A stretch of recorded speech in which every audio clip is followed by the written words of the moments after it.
What's up, guys? Chris from One More Cast. So as you can tell, normally I'm set up in front of my kayak, but my kayak's not in here right now. I plan on taking it out again later today, so I went ahead and just rinsed it down, left it in my truck because I'm going to take it out for some afternoon fishing.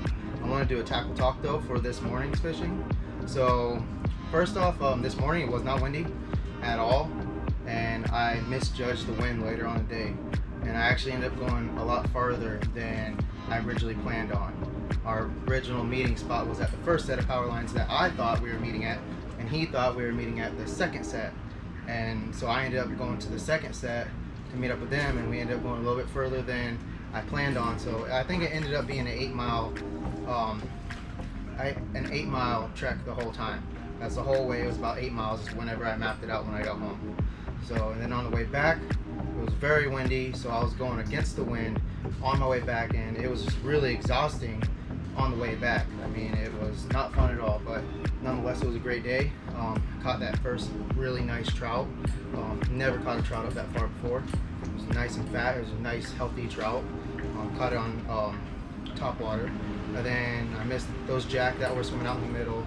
And actually, I was talking to my buddy, and he said that they were catching some of the jack, but they were actually catching snook that were schooling with the jack. So that was pretty cool.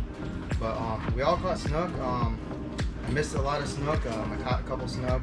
It was a good day out there. So the first thing I used this morning was, this is the Moonwalker from Salt Strong. It's got the inline hooks. I love it. I love the way it works on top of the water. I like having the inline hooks instead of treble hooks, because in the kayak, whenever I bring it in the boat, it's just a lot less hooks that can possibly hook you. But caught the trout on this, missed a couple snook on it. This worked all right this morning. So the second thing I used today, didn't have any luck on it, but I also didn't throw it that much, was this Mirrodine with the inline hooks. It didn't really produce, but I also didn't throw it that much. I was more or less focusing on pitching stuff underneath the mangroves. So the next thing I used was, this is the jerk shad through Z-Man. It's the scented jerk shads. I had that on a 16th ounce Mustad grip pin hook. This is a size 4.0 hook. I tied a loop knot in it. I don't know if you can see that or not. I tied a loop knot in it. This did really good. I missed a lot of fish on it, this color. And one thing that I actually noticed, actually the other day with my son, was I was putting everything up and it was dark, a little bit darker out. And one thing I noticed, and I think why this bait does so well, and this color, the Beer Run, does so well, is this actually glows in the dark. I did not know that. I was putting it away and I had a light flashing on the pack, and whenever I turn it off, they start glowing. So that may be why this color works so well, because those glow in the dark colors definitely work really good. But that caught some snook on it, lost some snook on it. It did pretty good. Now this right here also did fairly well. This is the no live bait needed, the mini mullet. This is in the I believe it's called Hell Yeah Butter color. This is the color I've been buying. Now I tried out different hooks with this. This hook that's actually on there is weightless. That's what is recommended in the videos I watched, and I couldn't find it weighted, but it's actually a BKK.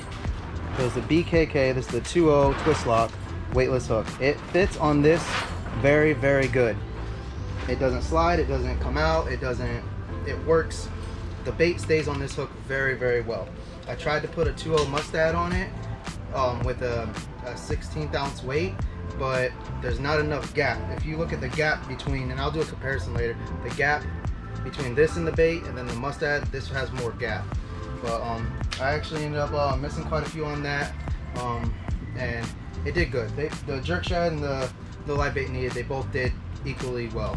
I actually ended up getting one to the boat and went to pull it in the boat, and it fell off off camera. I thought I was rolling when I wasn't, but other than that, it was a good day out. Like I said, I misjudged the wind. Today I've already looked at the wind, the directions come from, so where I'm putting in at, there's one of two places that I'm probably gonna end up going. They're two canals, so they're gonna be blocked from the wind for the most part, and I'm only gonna go out for like an hour and a half or so, just a quick see if I can't get some snook or maybe a tarpon in these canals. So hope you guys like this video, and remember, there's always time for one more cast. I'll see you later.